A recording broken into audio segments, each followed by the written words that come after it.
Hello everyone, स्वागत है मेरा यूट्यूब चैनल में।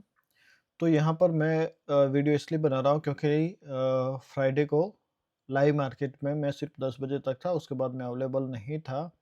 तो उसके बाद का जो एनालिसिस था कि मार्केट ने क्या हमारे जो एनालिसिस था उसके हिसाब से ट्रेड किया कि नहीं किया।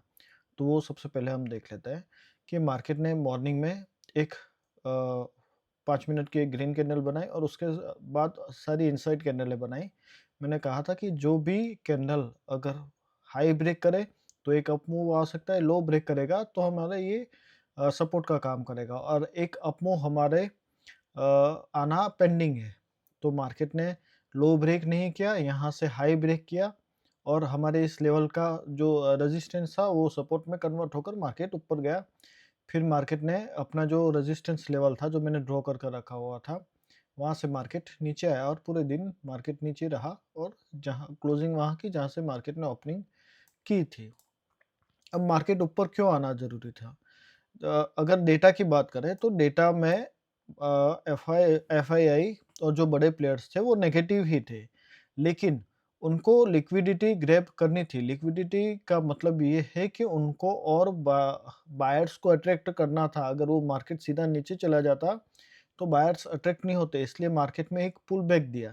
पुल बैक में भी जो रेजिस्टेंस होते हैं, जो कैंडलस्टिक वाले हैं, उनको वो ब्रेक करते हैं और जैसे ही ब्रेक होता है तो रिटेलर इसमें एंट्री मारते हैं। जैसे ये लेवल ब्रेक हुआ तो यहाँ पर एंट्री मारी होगी, फिर ये लेवल ब्रेक हुआ क्योंकि ये 2 दिन पहले का लेवल था तो यहाँ पर एंट्री मारी होगी और यहाँ पर फिर कंसोलिडेशन किया तो लो लगा होगा रिटेलर को कि मार्केट और ऊपर जाएगा और यहाँ से फिर मार्केट नीचे आना शुरू हो गया और इन्होंने जो लिक्विडिटी लेनी थी वो यहाँ से लिक्विडिटी ग्रैब कर ली।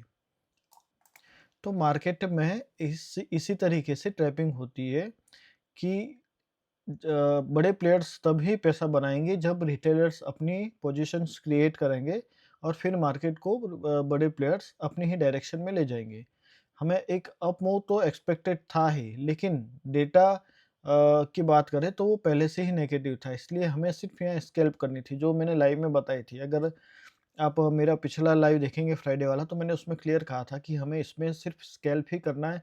आपको अपना प्रॉफिट मिल जाए उतना लेकर निकल जाओ क्योंकि डेटा नेगेटिव है तो मार्केट एक डाउन साइड देगा ही देगा। तो मार्केट वहीं आकर क्लोज हो गया जहां पर मार्केट ने ओपनिंग की थी।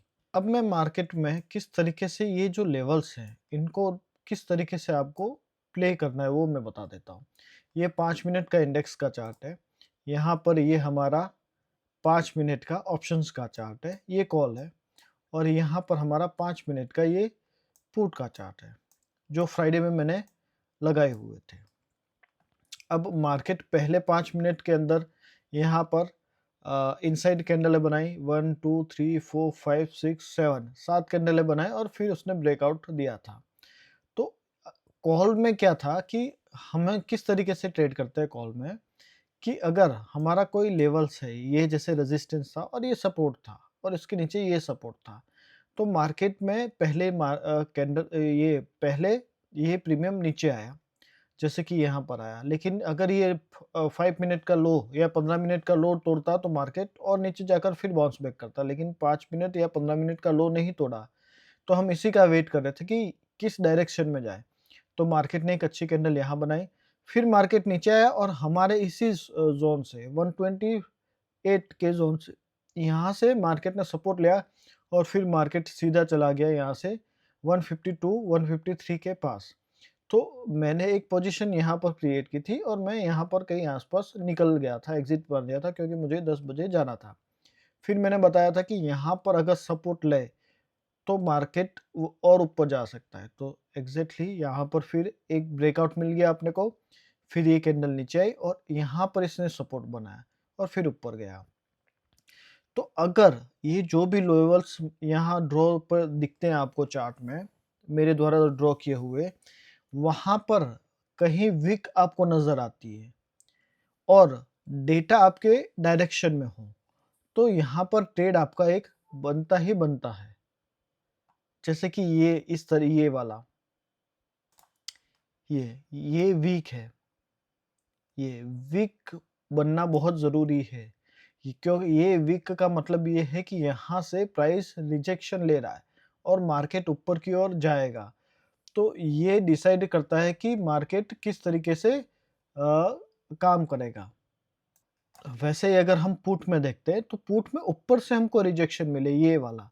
ये जो रिजेक्शन है, ये ये ऊपर के रिजेक्शन है। मैंने बताया था कि विक्स किस तरीके से काम करती है। अगर विक ऊपर की ओर बनती है, ये वाली, इसका मतलब कॉल राइटर हेवी है, और विक नीचे की ओर बनती है, तो पुट राइटर हेवी है। तो ये जितने भी लेवल्स ड्रॉ किए हुए थे, ग्रीन लेवल्स होते हैं वो सपोर्ट का काम करते हैं, रेड लेवल होते हैं वो रेजिस्टेंस का काम करते हैं। एक बार रेजिस्टेंस ब्रेक हो जाता है, तो जो रेड लेवल है वो सपोर्ट में कन्वर्ट हो जाते हैं। जैसे कि यहाँ पर ब्रेक हुआ, और ये आप देख सकते हैं ये सपोर्ट का काम करा, और फिर यहाँ से मार्केट फर्दर ऊपर गया। तो आपको ये सारे लेवल को इसी तरीके से ही देखना है। दूसरा, अब इन लेवलों के आसपास कहीं आपको ये हैमर कैंडल, बड़ी वीक वाली हैमर कैंडल, डोजी कैंडल, या engulfing candle, bullish engulfing candle बनती है, तो वहाँ पर आपका एक ट्रेड बनता है। तो कैंडल स्टिक में हमको ये 3 कैंडलें देखनी है, जहाँ पर जो कि हमारे सपोर्ट एरिया के आसपास बने।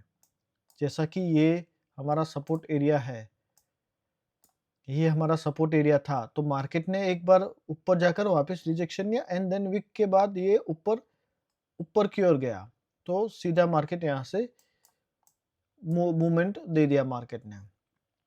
तो ये लेवल्स इस तरीके से काम करते हैं। जैसे ही 5 मिनट के चार्ट में ब्रेकआउट हुआ, यहाँ पर भी ये एक रिजेक्शन लेकर फिर ये ब्रेकआउट हुआ। इस कैंडल में हमको ब्रेकआउट मिला यहाँ पर। तो यहाँ पर अगर हमने एंट्री बनाई, तो हमारी सीधी 154 से सीधा टारगेट हमको 154 या 3 का मिल जाता है यहाँ से। तो अगर आपको और भी कोई क्वेश्चन है इसके रिलेटेड कि इनको किस तरीके से यूज़ करना है, और कोई अलग क्वेश्चन हो इसी लेवल्स को, तो आप कमेंट में मुझे क्वेश्चन पूछ सकते हैं। मैं इसका जवाब आपको लाइव में दे दूँगा। बाकी का जो एनालिसिस मंडे को किस तरीके से ट्रेड करना है, वो हम मंडे को लाइव में आएँगे 9:05 पर मार्केट एंड स्माइल चैनल पे। तो मैं आपको एनालिसिस, डेटा क्या बता रहा है, किस तरीके से हमको ट्रेड करना है, वो मार्केट शुरू होने से पहले मैं बता देता हूँ। कोई न्यूज़ है, वो भी मैं पहले से ही बता देता हूँ। तो हमारे साथ जुड़िए लाइव मार्केट में, ताकि आप भी इस तरीके का एनालिसिस हमारे साथ सीख सकें। धन्यवाद।